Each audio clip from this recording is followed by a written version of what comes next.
Namaste and welcome to this exciting episode of Pathology Debunking Mythology. अभी एक lens craft और TCS में एक आया जिहाद, कॉर्पोरेट जिहाद और लुलु मॉल और ऐसे करके बहुत सारे ऑर्गेनाइजेशंस हैं जहाँ पे ये सब चलता होगा।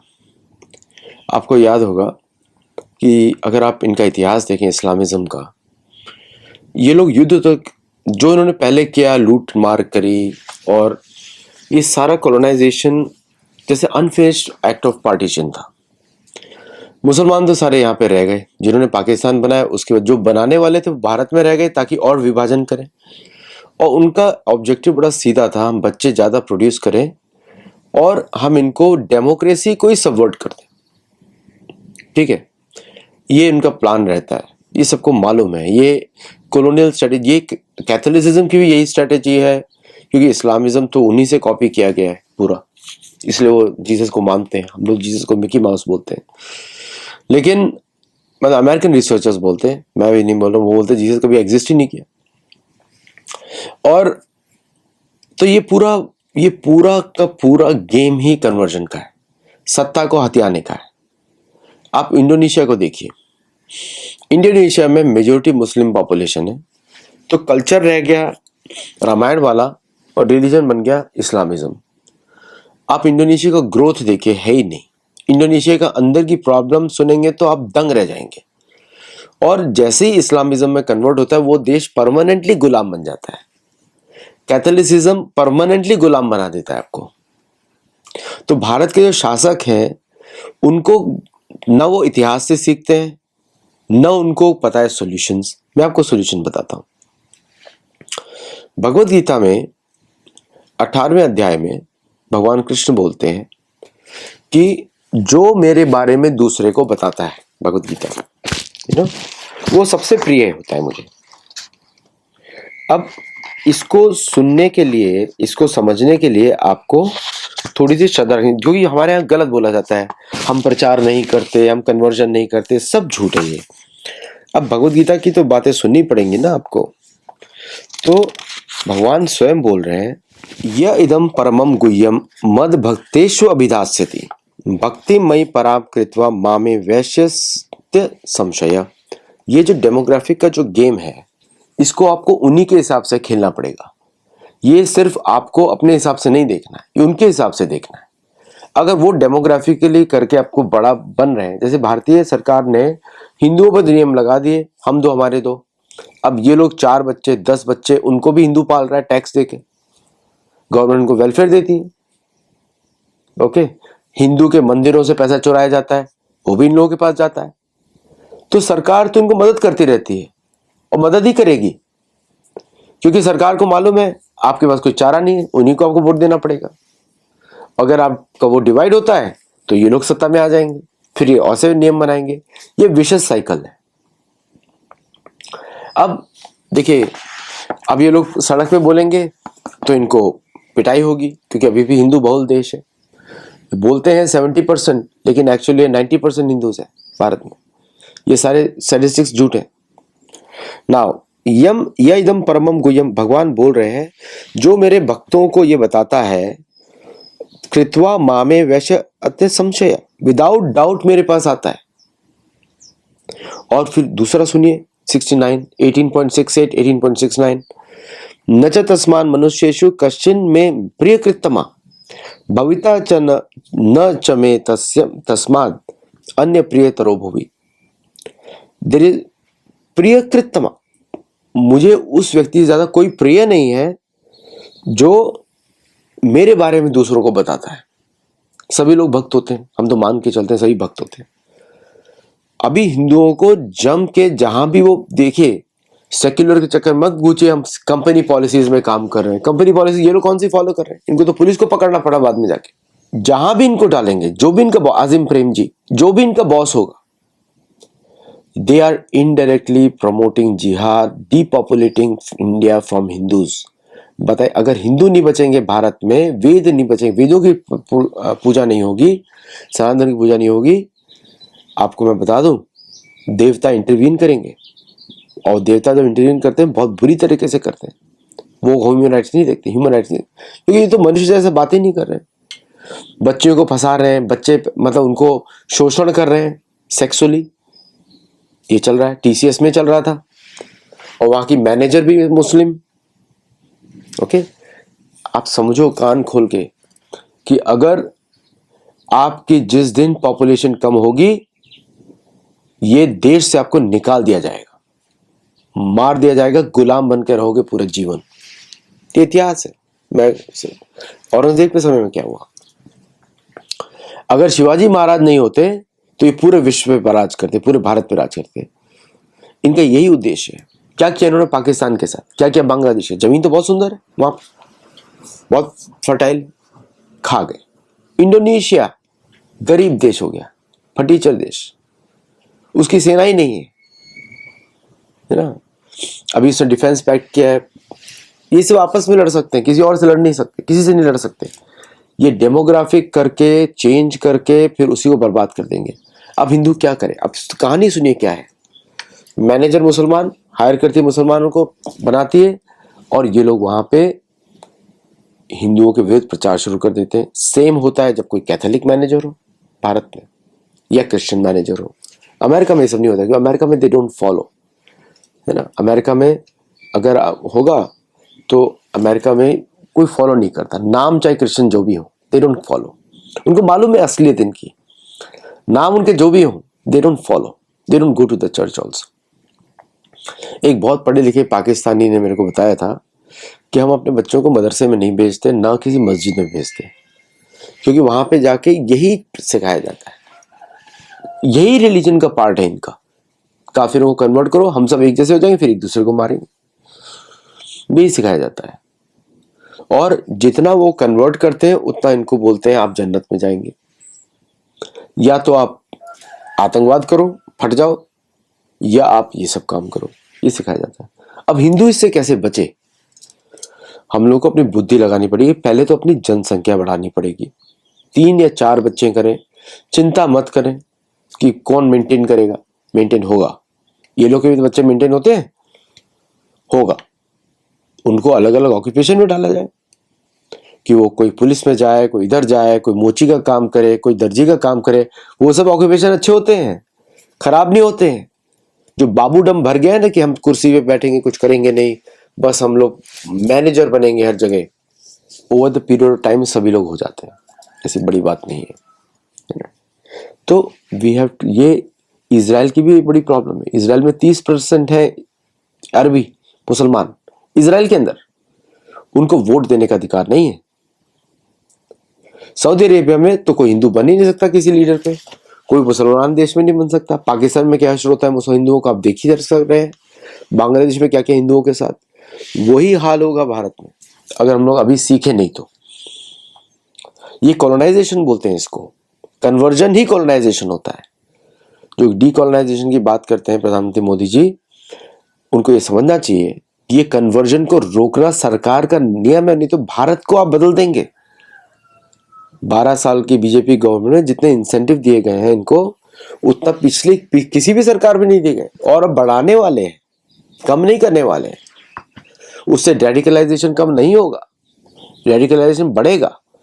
अब तमिलनाडु में चले जाइए, 80% हिंदू है, लेकिन जो माइनॉरिटीज है ऐसे घूमते हैं जैसे वही राजा है, राज करते, सब चुप रहते हैं वहां, कोई बात नहीं कर। उनको मालूम है कि हिंदू लड़ेगा नहीं, जो वायलेंस करता है उसी की सत्ता होती है। चाहे गवर्नमेंट कोई भी हो, तो गवर्नमेंट बीजेपी की है लेकिन सत्ता इन लोगों की है, क्योंकि सारे हिंदू नियम पालन कर रहे हैं और सरकारें उन्हीं को दबाती हैं जो दबता है। आप, ये इतिहास है, मैं कोई बड़ी सरकार उसी को, इतिहास पढ़ लीजिए, सरकार उसी को दबाती है जो दबाया जा सकता है। हिंदू दबाए जा सकते हैं।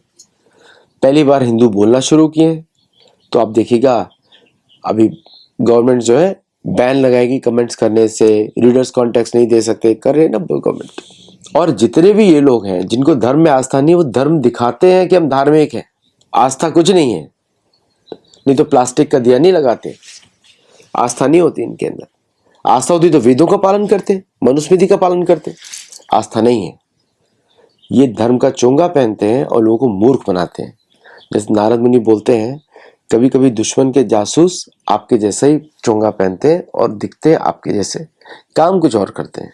सरकारें चलाती है, क्योंकि अभी आप देखिए, अगर आपको पूरी दुनिया से रिकॉग्निशन मिल रही है और सारे दुश्मन देशों से मिल रही है, इसका मतलब क्या हुआ? ठीक है, सोचिए इस बात को। चाणक्य ऋषि बोलते हैं कि अगर आपके राजा को कोई दुश्मन रिकॉग्नाइज करता है, तारीफ करता है, तो वो राजा पे शक होना, अब वही हो रहा है, समाज में दिख रहा है, सबको दिख रहा है। लेकिन हमको तो गीता फॉलो करनी है। गीता में 18वें चैप्टर के 67 और 59 श्लोक में बिल्कुल लिखा है भगवान कृष्ण ने कि आप दुनिया भर को बताइए कृष्ण के बारे में, और जो नहीं माने उसको बताइए। अगर नहीं मानता है, कोई बोलता है कि आपको गाय को मारने से आप बड़े अच्छे मुसलमान बन जाएंगे। अरे भाई, अपने माँ, गाय माँ के समान होती है, माँ को कौन मारता है ना? सो ये हम लोग को समझने की जरूरत है। और वो गलत सिखाया गया है। हमने किसी पे आक्रमण नहीं किया, हम लोग तो टॉलरेट अधर्म को नहीं किया जाता, अधर्म को टॉलरेट नहीं किया जाता। और हमारी बहू बेटियां जो है, हमारी माँ, हमारी जो माताएं हैं, काफी उनकी सुरक्षा करने का दायित्व हिंदुओं का है। मैं आपको बहुत सारी जगह बता सकता हूँ जहाँ पे कुकर्म चल रहा होगा, बहुत जगह चल रहा होगा भारत में। पहले तो एमएनसीज में चल रहा होगा, जैसे टीसीएस में चल रहा था, पकड़ा गया। अभी बहुत सारे ऐसे ऑर्गेनाइजेशन होंगे, आप सबके लिस्ट बना लीजिए, चेक करना शुरू कर दीजिए और वेरीफाई करिए, पता लग जाएगा। स्टोरीज बाहर आनी, अभी तो बहुत स्टोरीज आनी बाहर शुरू हो जाएंगी। फटाफट ये सोशल मीडिया पे लिखिए, बोलिए, सबके नाम लीजिए। और हिंदुओं को एक मुहिम चलानी पड़ेगी मास कन्वर्जन की। ये हिंदुत्ववादी ऑर्गेनाइजेशन का काम नहीं है, ये धार्मिक लोगों का, वो धार्मिक नहीं है। हम लोग को जो वेदों का अनुसरण करते हैं, गीता का, उनका काम है। क्योंकि युद्ध से दो ही लोग लड़ते हैं, एक तो राम के भक्त और कृष्ण के भक्त। कृष्ण के भक्तों ने महाभारत रच दी, राम के भक्तों ने रामायण रच दी। हनुमान जी का युद्ध देखिए, कृष्ण के भक्तों का युद्ध देखिए, पांडवों ने किस तरह युद्ध किया। युद्ध दो ही लोग लड़ते हैं लंबे समय तक, बाकी सब तो कायरता दिखाते हैं, आतंकवाद है और ये सब चलता है। तो ये समझने की जरूरत है। टेक्निक्स बहुत सारी यूज करते हैं लोग, जैसे कि पहले आपसे दोस्त बनेंगे, जैसे आपको डरने की जरूरत नहीं है, इनको रिवर्स कन्वर्जन कराने की जरूरत है, डरने की जरूरत नहीं है। तो कैसे? जैसे कि हमारे परिवारों में बोलना चाहिए कि कोई, जैसे क्या करते हैं, अगर महिलाएं इनकी होंगी, मुसलमान औरतें होती हो तो औरतें होंगी, हमारी महिलाएं होती, इनकी औरतें होती हैं। औरतों का अर्थ आपको मालूम ही है क्या बोलते हैं अरेबिक भाषा में। तो इनकी जो औरतें होती हैं, उनको भी टूल करके यूज किया जाता है। बहुत सारे जो जिहादी हैं वो फीमेल्स हैं। आप देखिए बांग्लादेश में, देखिए वही तो कन्वर्ट कराती, उनसे आप दोस्ती करेंगे, फिर आप कन्वर्ट कराना शुरू कर देगी। नहीं, अब रिवर्स। कैसे? इनके साथ आप अगर दोस्ती होती है तो इन लोगों को हिंदू धर्म अपनाना पड़ेगा, नहीं तो दोस्ती नहीं की जरूरत नहीं है। और जो गांव में घूमती हैं, इनके जो घूमते हैं वहां पे हमारे हिंदुओं को सशक्त होना पड़ेगा, शारीरिक मानसिक सशक्त होना पड़ेगा। बहुत इंपॉर्टेंट है हमारे लिए सीखना। हमारे तो आधार गीता ही है, युद्धे च पलायनम, शौर्य तेज धृति दाक्ष युद्धे च पलायनम, दानम ईश्वर भावश्य छात्र कर्म स्वभाव। ये 7 क्वालिटीज होते हैं, डिपेंड करने की जरूरत पड़ेगी। पांडव जो है नित्य दिन व्यायाम करते थे सुबह। भगवान राम तो व्यायाम के 24 घंटा व्यायाम करते थे, वो हमेशा व्यायाम करते रहते थे। भगवान राम तो हमेशा व्यायाम ही करते रहते थे। और कौरव, अपने पांडव भी व्यायाम करते रहते थे।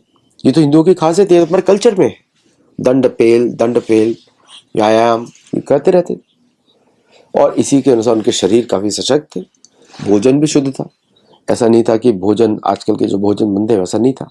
और हमारे यूथ जो इनको बरगला दिया गया है सेक्युलरिज्म के नाम पर, और उनको बड़ा अच्छा लगता है इन लोगों के साथ रहते हैं, वी आर वेरी सेक्युलर, वो ऐसा नहीं फील कर रहा। बोल रहा है चलो फंस गया, इसको कराऊंगा कन्वर्ट, क्योंकि उसका काम है 1 by 1, पूरी कम्युनिटी लगी है उसके अंदर, समझे आप? अगर भारत की पूरी हिंदू कम्युनिटी लग जाए, 1 हफ्ते में खत्म, सब कन्वर्ट। तो ये हमारे को यूज करना पड़ेगा। नॉर्थ ईस्ट में जाएं, खुल के घूमें भारत के अंदर, नॉर्थ ईस्ट में भी चल रहा है गड़बड़ी, इधर भी चल रहा है। प्रॉब्लम क्या आ जाती है कि स्टेट इनके साथ रहता है, इंडियन स्टेट इनके साथ रहता है, उसकी प्रोटेक्शन में सब होता है। प्रॉब्लम ये होती है, सारे लॉज हिंदुओं के विरुद्ध लग जाते हैं, अरेस्ट कर लिया जाता है। भारतीय गवर्नमेंट प्रमोट्स 47 से 2014 तक तो किया उन्होंने, 2014 के बाद तो और भी बढ़ा दिया, जबकि भारत को आजादी 2014 में मिली मोदी जी के आने के बाद। लेकिन इधर उन्होंने ध्यान नहीं दिया। अगर हिंदू ही नहीं रहेंगे तो बीजेपी कैसे आएगी पावर में? मुसलमान तो वोट देने वाला नहीं, ये बीजेपी को सीखना चाहिए। तो ये तो बड़ा मतलब कि प्रोटेक्टर हैज बिकम, वो पुराने लॉज को लेके चल रहा है, हमने संविधान नहीं बदलेंगे। मतलब हिंदुओं की शामत हिंदू गवर्नमेंट ज्यादा ही है। अगर मुसलमानों की गवर्नमेंट होती तो बीजेपी आपके साथ खड़ी होती है ना, अगर राहुल गांधी की गवर्नमेंट होती तो ये बड़ी विडंबना हो गई है। 10 साल तक इन लोगों ने टेक्स्ट बुक्स नहीं चेंज करी, अब बड़ा एहसान कर दिया भारत के ऊपर कि टेक्स्ट बुक चेंज हो गई है। फिर उसके बाद अब ये सब गेम्स चल रहे हैं, कोई रोक ही नहीं रहा है, कोई बात ही नहीं कर रहा है। तमिलनाडु स्टेट ओपनली हिंदुओं के विरुद्ध बात करता है, केरल स्टेट और सेंटर में बैठ के बंगाल में हिंदुओं को मारा जाता है, कन्वर्जन फुल फ्लेज चल रहा है ना। तो ये इंपॉर्टेंट है। और ये भी बात बता दो कि वेस्टर्न कंट्रीज जो है एंटी मोदी प्रोपेगेंडा हिंदुओं को मोदी जी के विरुद्ध खड़ा करके कर रही है, लेकिन मोदी जी उसको टारगेट नहीं कर रहे हैं। उनको मालूम है कि बाद में हिंदू क्या ना करता वोट उनको ही देगा, लेकिन बचेगा नहीं तो कैसे करेगा। सो ये बहुत इमरजेंसी सिचुएशन है। आई एम वेरी ग्लैड ये इंसिडेंट आ गया बाहर, I am very glad, because ये इंसिडेंट के बाहर आते ही एटलीस्ट हिंदुओं में पढ़े लिखे, देयर इज नो पढ़ा लिखा, वो तो याद कर रहा है, पढ़ा लिखा ही आदमी करते हैं। श्रीलंका का बॉम्ब ब्लास्ट में वो बिलियनियर जिसने किया था सुसाइड अटैक, ये पढ़े लिखे लोग ही होते हैं, इंजीनियर्स डॉक्टर्स यही करते हैं ये सब काम। ईरान की कंडीशन देखिए, ईरान के पास इतने रिसोर्सेज होकर भी गरीब देश है, समझे आप, इस्लामिक कंट्री है, उसको रिच नहीं होती कभी भी, कोई Islamic country is not rich, few individuals are rich. UAE is rich because of Hindus, क्योंकि हिंदू को रिस्पेक्ट करते हैं। अभी मंदिर खोला बाप्स का, और भी जगह वो लोग कोलैबोरेशन कर रहे हैं, मरता क्या ना करता वाले हिसाब है उनका। ओके, अदरवाइज तो कोई साधन नहीं, रिच होने का साधन नहीं, यूएई के पास कुछ है ही नहीं, उसके पास तेल भी इतना नहीं है। फैमिली रिच रह सकती है तेल से, उसको अमेरिका नोच नोच के खा जाएगा। एनीवे, ये जगने का समय है, जागो। और गीता के माध्यम, गीता तो को बोल रहा है करो, पढ़, आप खुद ही पढ़ लीजिए 18वें चैप्टर का 68 और 69। तो हम तो शास्त्रों के माध्यम से देखेंगे कि भारत के लिए समस्या कितनी बड़ी हो गई है। ये पूरे देश को शॉक कर दिया इस इंसिडेंट ने, लेकिन मैं शॉक नहीं हूं, मुझे पहले से पता था ये चलता है, वेरी कॉमन। ये तो एक पकड़ा गया है, there will be hundreds of such organisations भरे पड़े होंगे भारत में, जहां भी हिंदू किसी इन मैनेजर्स के अंदर काम कर रहा होगा, उसके साथ ये डेली का इंसिडेंट होगा, डेली का। आप लोग लिखिए सोशल मीडिया पे, जम के कमेंट्स पे लिखिए और लोगों को बताइए। तो बहुत महत्वपूर्ण विषय है, इसलिए मैंने इसे बात करने की कोशिश करी और शास्त्रों को इसे कनेक्ट किया, क्योंकि ये गेम डेमोग्राफी का है पूरा। डेमोक्रेसी इसीलिए बेची जाती है, अमेरिका में कोई डेमोक्रेसी नहीं है, अमेरिका में इलेक्शन पैसे के ऊपर होते हैं, पैसा जिसके पास है वही जीतता है इलेक्शन। तो भारत में भी यही गेम चल रहा है, और हिंदू अकेला है, सरकार उसके साथ नहीं है, चाहे नाम हो रमेश, सुरेश या एमपी के चीफ मिनिस्टर, कोई देख लीजिए कैसे काम करता है वो। बौद्ध का देश है, ये देश है, वो देश है, ये लोग कोई आपके सुनने वाले नहीं है, और बाहर हिंदुओं के पास कोई विकल्प भी नहीं है। मतलब इन लोगों को शर्म आनी चाहिए कि तुमको मजबूरी में वोट मिल रहा है, इच्छा से कोई नहीं देगा। So anyway, but Modi ji ने अच्छा काम किया इन द फॉरेन पॉलिसी, शायद वो भारत की ओर भी ध्यान दें, लेट्स सी क्या होता है। तो ये अगर नहीं देते तो कोई बात नहीं, मैं तो ज़्यादा करंट पॉलिटिक्स से बात नहीं करता अदर देन जियो पॉलिटिक्स। तो ये तो हिंदुओं को निष्कर्ष उठाना है कि ये कौन लोग हैं, जो लोग बोले देवी देवताओं की पूजा छोड़ दो, अग्नि की जगह प्लास्टिक लगा, सोचिए उनका क्या श्रद्धा होगी वेदों में। भारत वेद प्रधान देश है, वेदों की रक्षा होती है भारत से। सरकार को वेदों की ही रक्षा के लिए कार्य करना चाहिए और कुछ नहीं। यही ब्रह्मा का आदेश है। सुनते तो नहीं है किसी परंपरा की, मैं तो अपने गुरुओं के शब्दों को रिपीट कर रहा हूं। यही वेदों का आदेश है और ब्राह्मणी क्षत्रिय बनाता है, उसके अंदर विश्वास पैदा करता है। वो कोई भी बन सकता है, वर्ण कोई भी बन सकता है। तो ये युद्ध का समय है, बचाना पड़ेगा हमको, बहू बेटियों को सबको बचाना पड़ेगा। और इंस्टाग्राम पे नाचना बंद कर दीजिए प्लीज, डोंट। वो खतरा है परिवार के लिए। इनकम आती है, वही वीडियो किसी और तरीके से प्रस्तुत करिए, है ना। चलिए, थैंक यू वेरी मच, नमस्ते, जय Jagannath, and I will see in the next show. अगर आप हमारे गुरुकुल में जुड़ना चाहते हैं तो प्लीज जुड़िए, एप्लीकेशन फॉर्म वीडियो में है। और हमारे को सपोर्ट करिए यूपीआई के थ्रू, पेपाल के थ्रू, वेनमो के थ्रू, या फिर आप ज़ेले, या फिर आप इसके माध्यम से सपोर्ट कर सकते हैं। नमस्ते, जय Jagannath, and I will see in the next show. Thank you.